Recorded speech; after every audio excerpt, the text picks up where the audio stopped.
Welcome again to Joe Stunner Boxing. Another week is here. I thought I'd start the week with a quick video, some further thoughts really about the whole Joshua situation, because you don't need me to tell you that he was absolutely smashed to bits by Daniel Dubois. Literally anything that he could have done wrong, he did do wrong. If you'd said to Joshua before that fight, I want you to go out there and do everything you possibly can wrong, he couldn't have done a better job. It was terrible. It was terrible. And there's been a lot of, speculation, obviously, about his future. I was talking to someone yesterday, a couple of people actually, and they said, they mentioned Ben Davison. I said, look, I can't criticize Ben Davison. You know why? Because I've absolutely no idea what the tactics were. That nothing that Joshua did, or rather didn't do, hinted at what the tactics were. It was a staggeringly bad performance by Joshua. And in my opinion, as an outsider looking in, I would have thought, retirement is the best option. He said he's not going to retire. And a part of me thinks, you know what, I'm rather glad he isn't. Even though the head says you should retire, mate, you've made 200 million or whatever the hell it is. You've been a two-time unified champ. You've elevated boxing in Britain. We all owe Joshua a great deal of gratitude for what he's done for British boxing. Olympic gold medal, won a gold medal for the country. I know you get these idiots who are just pure haters. They don't like the guy. If you don't like the guy, that's absolutely fine. There's people I don't like. I don't like Fury. But I'm not going to sit here and say he wasn't an excellent heavyweight, maybe not now, but at his peak he was. It's the same with Joshua. The guy maximised his talent, and he was always a flawed heavyweight. But even though I think the head says you should retire, there's a bit of me inside in the heart that says I hope he doesn't. And I'll explain to you why. First of all, it's quite feasible that he isn't anywhere near as bad as that atrocious performance showed. I mean, when you break down that fight, he came out, I don't know what he was trying to do, but essentially got clipped early. And we all know that Joshua has terrible recuperative powers. When he gets hurt, he stays hurt for 3, 4, 5 rounds. All right, that's the proof is in his previous fights. But if he could have avoided getting clipped, like seriously clipped, he could, perhaps he could have, fiddled his way into the second half of the fight. I mean, even in the state he was in, he did sting briefly for a little couple of seconds, sting Dubois just before he got knocked flat on his face.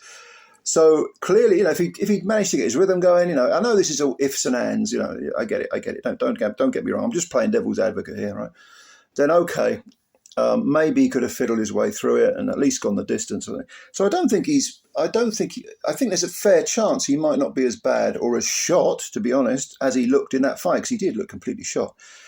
So that's one reason I'd like to see. I'm curious to see if he was to come back and face maybe a couple of B-level heavies, how he gets on. Maybe he goes back to winning ways, and then it would be curious to see him, have another bite of the cherry, so to speak. But the other reason why perhaps he shouldn't retire is that, number one, there's two reasons. There's a two-part reason. Number one, he can still make a shit ton of money, which nothing to do with me, of course. I won't be getting a sniff of a single penny of it. But if I was in his position, would I continue? If someone was offering me big money, I might think, yeah, they're paying me a lot of money. He's a big name. He's a big name. And now people are going to want a piece of him because I think I'll put Joshua's name on my record. Like a Moses Atama. If you put Moses Atama in with Anthony Joshua next, I'd pick Moses Atama to win. Honestly, I would. So he can, there's money to be made. He's going to get opportunities, in other words. Whether he should take them or not is another matter. But just let's play devil's advocate. But more importantly, as a fan, he might well be in some very exciting fights.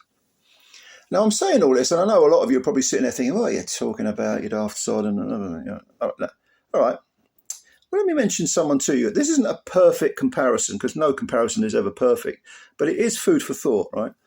Joe Frazier was odds on to beat George Foreman.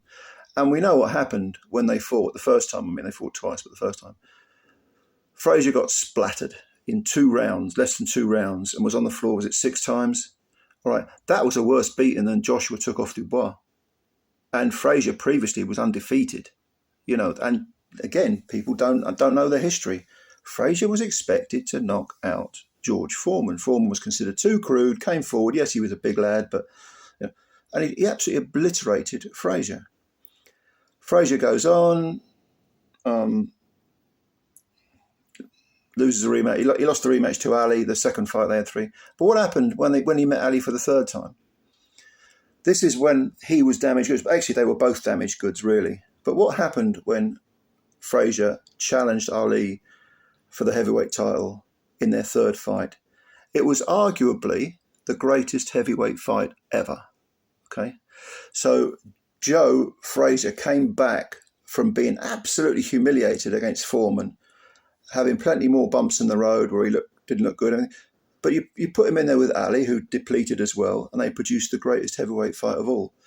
It's not inconceivable, particularly because Joshua's so vulnerable, that he could go in there and provide us as fans with a lot of thrills and spills. Okay, don't get me wrong. Again, I repeat for the hard of hearing, because I know there are a couple of dense people out there. All right, I think he should retire. That's what I would like to see happen, because I actually like Joshua. I think Joshua's he seems like a decent enough fella, and I think he's done a lot for British boxing. But I think he should retire. But as a fan, he can still produce a lot of entertainment, again, precisely because he's so vulnerable against other guys. Now, I think Fury will lose to Usyk in the rematch. It is not a foregone conclusion. It's not, because a man of Fury's size is always going to be a threat. He was looking very fat at the Wembley thing. Did you see that? Did you see that? Looking very heavy at the. So, but if he fights Usyk for the 2nd time, and that's a very big if in my mind, I think he'll lose.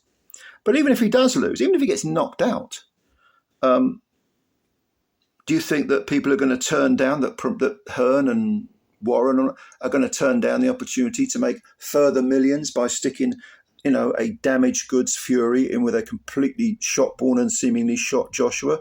They're not going to turn that down. They're going to be saying, yeah, let's make some serious money. And you know what? The casuals will buy it, because the casuals don't know shit from clay. I mean, I'm a casual football fan. I like a game of football. Don't really understand the tactics or. But I like watching the big football matches. Nothing really wrong with being a casual, unless you pretend that you know more than you do. Then it gets a bit embarrassing. God knows there's plenty of those around. But yeah, they'll go for it. Fury versus Joshua. Both beaten twice by Usyk. I mean, again, Fury could beat Usyk, but I make this a 70-30 fight in favour of Usyk and that's probably been a bit generous to Fury. I would like to see Joshua. I'm curious to see Joshua. If he's going to fight on, I'd like to see him fight maybe a C+. Like when he fought Jermaine Franklin after losing twice to Usyk. He hasn't got time to rebuild. I mean, to be frank with you, when all is said and done, if he wants to stay in the top echelon of the heavyweights and not just sort of drop down levels and make money but at a lower level, then he's going to have to take the rematch with Dubois. And I think probably we agree what's going to happen there. It isn't just the fact that the physical beating he took. And let's be fair to Joshua, he showed a lot of bottle. He showed a lot of courage in that fight, an awful lot of courage. He's always shown courage. He's never quit in his life. He didn't quit against Ruiz. Some people say, he still quit against Ruiz. No. You're allowing your dislike of Joshua to get in the way of objectivity, all right? He didn't quit against Ruiz, all right? He lost his way, spat the gum shield out, and he was like, what the fuck's going on here? And the ref stopped it. But he got up. He was up, and he was waiting to carry on despite being on the floor. He tried to get up against Dubois, but he couldn't make it. His body just wouldn't work, because he's not got a great chin and recuperative powers are so bad and et cetera, et cetera. You know the drill, all right? So if he's going to continue, and it looks like he is, and I can't say I'm particularly surprised that he's going to continue, because no one wants to go out like that, do they? I think there's money to be made, but more importantly, as a fan, because obviously I ain't going to get a penny out of his bank account. He's got enough money anyway. But I think we could see some further excitement and some further big bonanzas, big blockbusters with Joshua involved, because he's still a name, and he's not ancient. Is he 34 now? I think he is 34. Yeah, 34. 35, I think, before the end of the year, if memory serves. But yeah, anyway, what do you think? And again, I repeat, for those that have a little bit of difficulty up here in the old grey matter, I think he should retire. This is not a video saying, Anthony Joshua, carry on, go on, mate, go for it. You can come back, you can reach the heights again. I don't think he can. In fact, I think if he fights, like I just said, if he fights Dubois again, he gets flattened again. All right. And I don't want to see the guy walking on his heels, because there's no point in having £1 billion if you don't have the mental capacity to count it. And normally guys with poor chins do end up suffering very bad cognitive issues, shall we say, dementia and so on, further down the line. But if he carries on, Ariel Helwani, is that the guy's name, from MMA? I've seen him interview people. I don't know much about MMA at all. I'm pure casual again. With MMA, I'm a casual. But he said, defeats don't matter in our game, in my sport. Defeats don't matter. We just get back on the horse. If Joshua's got that mindset, but to come back, mentally, psychologically alone, to come back from that humiliation, from that destruction, being bullied, beaten up, being defiant in defeat, that's about the only thing you can say. He showed guts and he showed defiance, but it's going to be very, very difficult for him to even regain 30 or 40% of what he was. But what do you think? Comments below as usual. Let me know what you think. And one last thing. Look, I can't watch Tyson Fury interviews because he's so full of shit. He really is. Apparently the latest thing, a couple of people told me this, is that he said, oh, well, I lost 150 million because Dubois beat Joshua. No, mate, no. You had multiple times to fight Anthony Joshua and you didn't do it. You and Warren let Eddie Hearn do all the heavy lifting, trying to organise that fight, and you probably had a reasonable idea that you were going to have to fight Wilder a third time because of the court decision. And also Joshua was talking about taking the fight after he lost the second time to Usyk, and you gave him some ridiculous stipulation, absolutely pointless stipulation, that he had to sign by such and such a time on such and such a day. Fuck off.